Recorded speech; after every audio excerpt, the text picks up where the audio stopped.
ও মুসলমান ইমানদার, কাল হাসরের ময়দানে আপনার আমার বিচার করবে কে?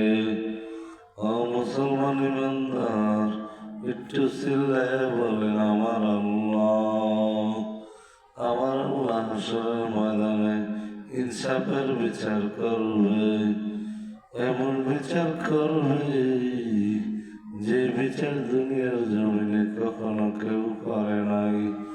এমন বিচার করবে যে বিচার দুনিয়ার ঘুষখোর চেয়ারম্যান মেম্বারের মতো বিচার নয়। যে বিচার দুনিয়ার বিচারের মতো সাধারণ বিচার নয়। রব্বে করিম এমন বিচার আপনার আমার করবেন, আপনার আমার জীবন থেকে এক সেকেন্ড, এক মিনিট সময় বাধ্য হবে না রে মুসলমান।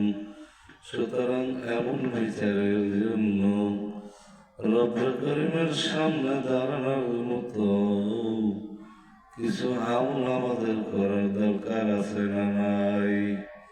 এক চুল পরিমাণ ছাড় সেদিন আপনাকে আমাকে রব্বে করিম দেবে না, দেবে